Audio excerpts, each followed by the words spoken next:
Februarja 2015 so začele veljati kazni, če nimate energetske izkaznice ob prodaji ali oddaji nepremičnine za več kot 1 leto. Lastnik nepremičnine brez energetske izkaznice bo moral plačati 300 evrov.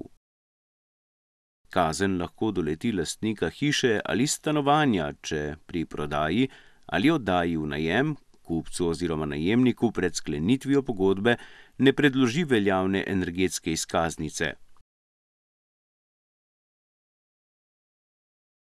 Lastniki stavb, ki svojih nepremičnin ne prodajajo ali ne oddajajo v najem, izkaznice ne potrebujejo. Ravno tako ta ni potrebna za stavbe ali posamezne dele stavb, ki so že oddani.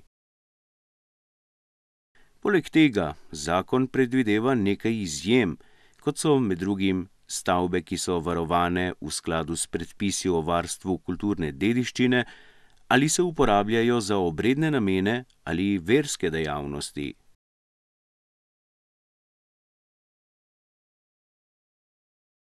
In kaj sploh je energetska izkaznica?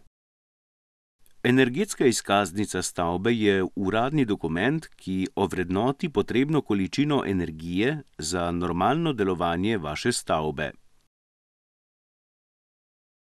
Pri tem upošteva vse karakteristike stavbe: lega, oblika, izolacija in vgrajenih sistemov, električno omrežje, ogrevanje, prezračevanje, hlajenje, sončna elektrarna, ki vplivajo na potrebo po energiji.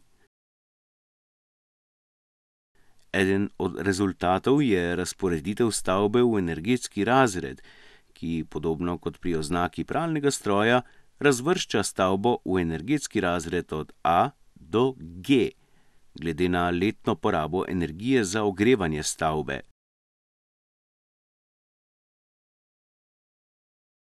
Izkaznice izdajajo licencirani neodvisni strokovnjaki, licence pa izdaja Ministrstvo za infrastrukturo.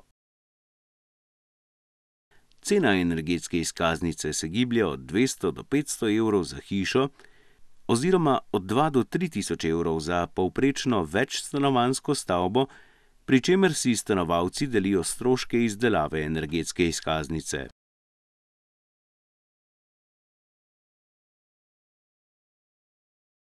Namen energetske izkaznice je ureditev vrednotenja nepremičnin na prostem trgu. Kupec ali najemnik nepremičnine bo s pregledom energetske izkaznice dobil dober vpogled v predvidene stroške za ogrevanje ali pa za prenovo stavbe. Prodajalec, ki bo z energetsko izkaznico izkazal učinkovitost svoje stavbe, bo dosegel višjo tržno vrednost, kar bo dodatno vplivalo na višjo motivacijo za energetske prenove stavb.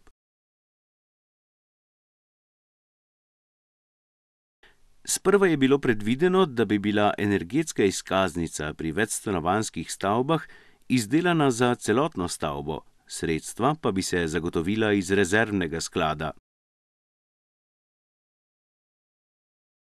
V tem primeru bi se lastniki morali dogovoriti za izdelavo izkaznice skladno z zakonom, bi bilo potrebno 50% soglasje.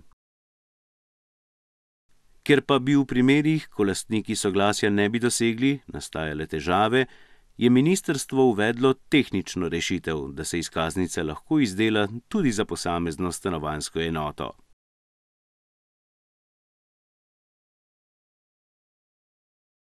Energetske izkaznice za stanovanje ni mogoče izdati, če je že izdana energetska izkaznica za celotno stavbo. Tudi v primeru neurejene etažne lastnine v večstanovanjskih stavbah energetskih izkaznic za posamezno enoto ni mogoče izdelati, v teh primerih je potrebna izkaznica za stavbo kot celoto.